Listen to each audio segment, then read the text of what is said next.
Bismillah. Sekarang perhatikan.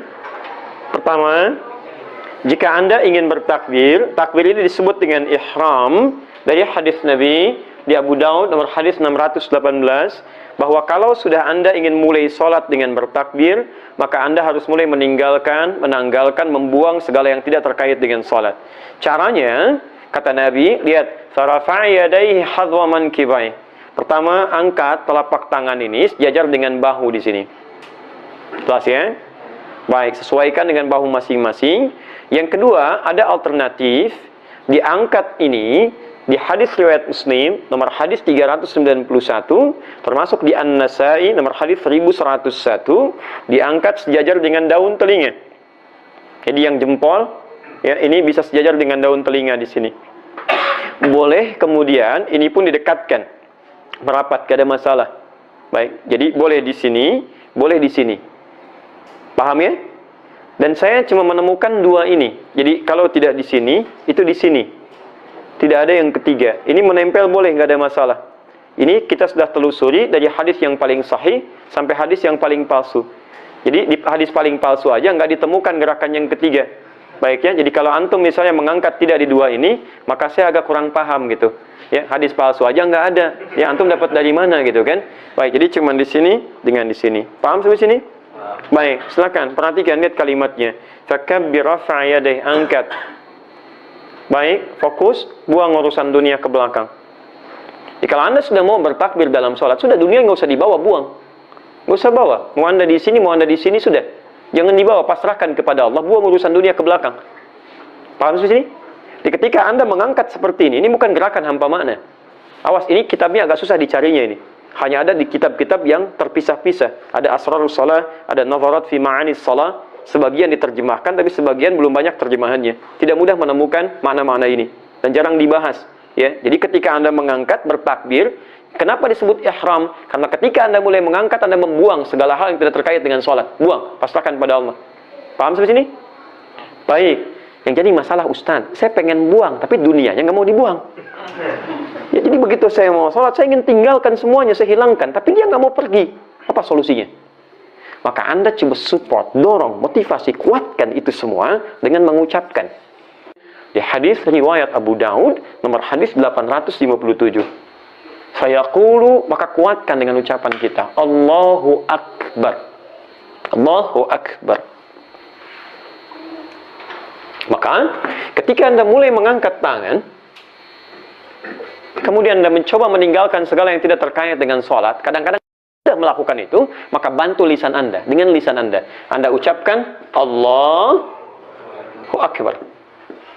Karena itu nanti kalimat ini nggak bisa diganti oleh kalimat yang lainnya. Allahu Akbar. Apa artinya Akbar? Ingat, jangan mengarang. Kalau tidak tahu, katakan. Baik. Apa artinya Akbar? Maha besar. Baik.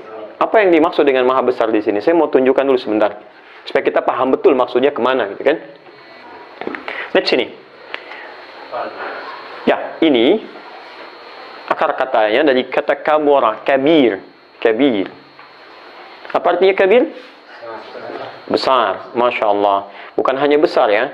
Kabir itu bisa berarti ya besar, agung, penting, prioritas, penuh dengan prioritas. Ya, ini bisa disebut kabir. Masjid kabir, masjidnya besar. Mudir kabir, bos besar. Bukan berarti badannya mungkin besar, tidak. Ada mungkin badannya kecil, tapi dia orang penting. Maka ini menunjukkan ada sesuatu yang penting, yang agung. Masyru' kabir, proyek penting, proyek besar. Nah, ini disebut dengan kabir. Kalau Anda ingin rubah kalimat ini dalam bentuk superlatif, untuk mengangkat yang lainnya lebih daripada yang ini, maka kebalikannya. Tadi hamzah ini untuk menanggalkan harakatnya i, maka tambah hamzah ini harakatnya a. Jelas sampai sini? Baik. Masukkan ininya kabir, kaf, ba, ya, ra. Perhatikan. Kalau sudah ada hamzah, maka ininya mesti dibuang. Kemana dibuangnya Ustaz? Terserah, pokoknya hilangkan. Ya. Ini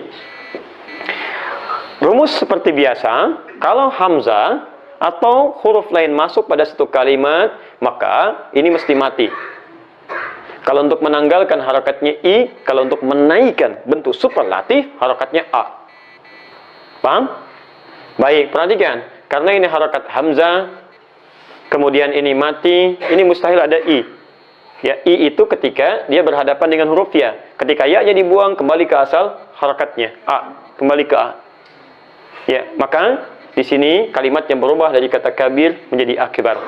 Kalau Anda rubah bentuk kabir jadi akbar secara singkat, ini artinya bentuk superlatif lebih daripada yang ini.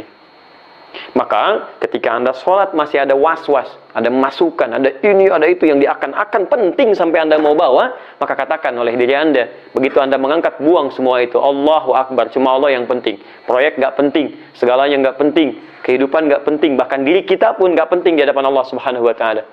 Kalau Anda sudah mengatakan Allahu Akbar, hanya Allah yang paling penting, maka konsekuensinya kita coba tepikan segala hal yang terkait dengan sholat. Ini maksudnya. Paham sampai sini?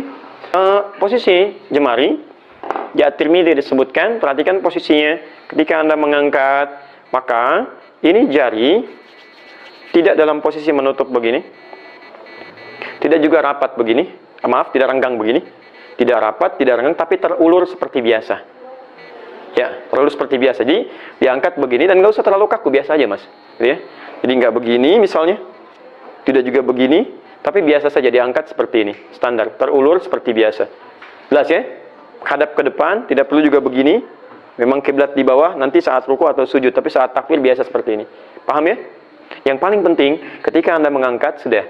Tinggalkan semua urusan yang tidak terkait dengan sholat. Katakan, cuma Allah yang agung sekarang. Yang penting Allah. Yang prioritas Allah di sini. Paham? Kalau sudah mengerti sampai sini, lanjutkan ke An-Nasa'i, nomor hadis 886. Lihat kalimatnya. Saya belum tuliskan ini. An-Nasa'i nomor hadis 886. Setelah diangkat begini, ini kan tangan masih begini. Terus diapakan? Fawadha'a yadahul yumna 'alal yusra. Fawadha'a. Ingat pakai fa di sini. Fa.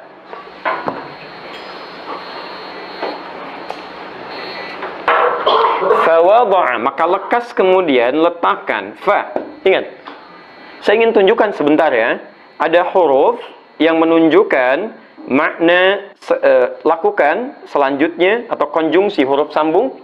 Ada yang menggunakan waw, ada yang menggunakan thumma, ada yang menggunakan fa. Kalau ada peristiwa disambungkan, huruf penyambungnya menggunakan waw, itu tandanya ada jeda antara peristiwa pertama dengan peristiwa yang kedua. Contoh, kalau hadisnya mengatakan setelah diangkat wa wadha'a dan letakkan tangan kanannya yumna 'alal yusra, maka dari mengangkat ini ke meletakan itu ada jeda. Angkat kan agak lama baru letakkan. Atau mungkin ada gerakan lain. Kalau menggunakan thumma, jedanya agak panjang. Mungkin ada gerakan lainnya. Begitu diangkat lama atau ada gerakan lain baru diletakkan. Tapi kalau menggunakan fa, ini harfu atfin bila hudud. Huruf perangkai penyambung di antara dua peristiwa tanpa jeda. Peristiwa pertama adalah mengangkat tangan sejajar dengan bahu atau daun telinga. Peristiwa kedua meletakkan telapak tangan yang kanan di punggung yang kiri. Ketika keduanya disambungkan dengan huruf fa, ini menunjukkan kata para ulama tidak ada jeda antara mengangkat sampai dengan menutup. Jadi begitu diangkat Allah misalnya kan, Hu Akbar langsung ditutup. Jelas ya? Karena itu tidak didapati, jangankan di hadis sahih, di hadis palsu pun, bahkan yang paling palsu sekalipun, tidak ditemukan gerakan-gerakan lain yang diriwayatkan dari mulai takbir mengangkat sampai menyimpan. Jelas sampai sini? Nah, jadi saya di sini kadang suka mengamati, tapi saya tidak bermaksud menyalahkan ya. Tapi kita menelusuri, ini cara terbaiknya. Kalau Anda temukan alasannya, kita sampaikan, kita bahas sama-sama. Kalau Anda benar, saya ikuti. Kalau saya benar, saya tidak paksa untuk Anda mengikuti saya. Tapi kita ikuti dalilnya supaya kita sesuai. Misal, dari mulai mengangkat seperti ini, kadang ada orang yang beranggapan, Ustadz gak enak lah, gak sopan. Masa kiri duluan ditutup sama yang kanan? Ya kan kanan itu yang baik.